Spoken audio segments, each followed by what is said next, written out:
So hey guys, welcome back to my YouTube channel Naruto we for you में। और आज है lookism day और आज के हमारे इस वीडियो का टॉपिक है कि क्या जिनरैंग अभी भी जिंदा है या फिर वो मर चुका है। क्योंकि हमने लास्ट चैप्टर के एंड में देखा था कि गीते किम ने सबसे पहले तो अपने स्ट्राइक से जिनरैंग को टेक डाउन किया था और फिर उसके बाद अपनी कुलाडी को निकाल कर उसे जिनरैंग के ऊपर अटैक कर देता है वो। और फिर उसके बाद हमें गीते किम के चेहरे पे कुछ खून के छींटे उड़ते हुए नजर आते हैं। तो देखो यार, अगर खून निकल रहा है तो इसका मतलब तो साफ है कि भाई गीते किम की कुलाडी किसी ना किसी को तो जाकर लगी है। बट वो पर्सन कौन था जिसे गीते किम की कुलाडी लगी, ये हमें अभी तक पता नहीं चला है। बट क्या हम ये मानकर चले कि गीते किम की कुलाडी का वार सीधा जिनरैंग के ऊपर हुआ है और अब जिनरैंग मर चुका है? वेल, मेरे ओपिनियन में तो नहीं। मेरा ऐसा मानना है कि जिनरैंग अभी भी जिंदा है। फिर चाहे भले ही उसे जिंदा रखने के लिए किसी को अपना कोई बॉडी पार्ट सेक्रीफाइस करना पड़े या फिर जरूरत पड़ने पे अपनी लाइफ को ही क्यों ना सेक्रीफाइस करना पड़े, या फिर ऐसा भी हो सकता है कि गीते किम अपनी कुलाडी से जिनरैंग के किसी बॉडी पार्ट को उससे अलग कर दे, जैसे कि उसके दोनों हाथ। बट इन सभी कंडीशन के बावजूद भी मेरा ऐसा मानना है कि जिनरैंग अभी के लिए तो नहीं मर सकता, क्योंकि जिनरैंग के कंधों पर एक ऐसी जिम्मेदारी है जिसे पूरा किए बगैर वो अभी मर नहीं सकता। और वो जिम्मेदारी है जैक किम को ट्रेनिंग देना। हाँ, तुम लोगों ने बिल्कुल सही सुना गाइस, जिनरैंग ही वो कैरेक्टर होगा जो कि आगे चलकर जैक किम को ट्रेनिंग देगा और उसे एटलीस्ट फर्स्ट जनरेशन के लेवल पर तो लेकर ही जाएगा। क्योंकि गीते किम तो ये काम करने से रहा और लुकिज्म के अंदर जिनरैंग और गीते किम इन दोनों के अलावा और कोई दूसरा कैरेक्टर भी नहीं है जो कि जैक किम को गैप्योंग किम के स्टाइल में ट्रेन कर सके।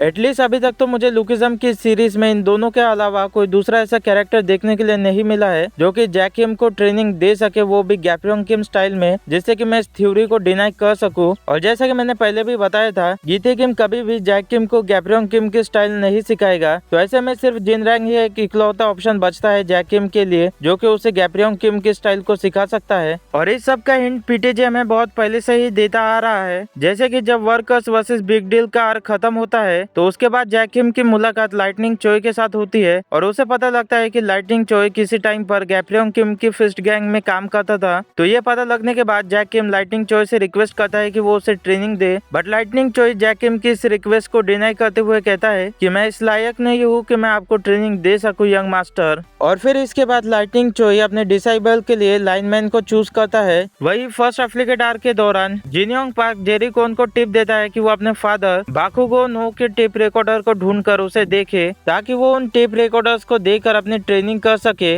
और वो अपने फादर जितना स्ट्रांग बन सके। And by the way, Hunt for gun park arc खत्म होने के साथ साथ जेरिकोन को उसके फादर बाकुगो नो का टेप रिकॉर्ड्स मिल जाता है, जिसे लेकर उसने अभी तक अपना ट्रेनिंग स्टार्ट भी कर दिया होगा। तो ऐसे में वाला जैक किम अपने दोनों टीममेट से पीछे कैसे रह सकता है, क्योंकि लाइनमैन और जेरिकोन इन दोनों से ज्यादा जैक किम का पोटेंशियल है सबसे ज्यादा स्ट्रांग बनने का। बट उसे एक ऐसे टीचर की जरूरत है जो कि उसे सही गाइडेंस दे सके, जिसके लिए जिनरैंग एक परफेक्ट कैरेक्टर है। और मुझे लगता है कि शायद से इसी रीजन के चलते पीटीजे ने जिनरैंग के कैरेक्टर को क्रिएट किया था। और इसीलिए जब तक जिनरैंग जैक किम से मिलकर उसे अपनी ट्रेनिंग नहीं दे देता तब तक मेरे ओपिनियन में उसका मरना पॉसिबल नहीं है।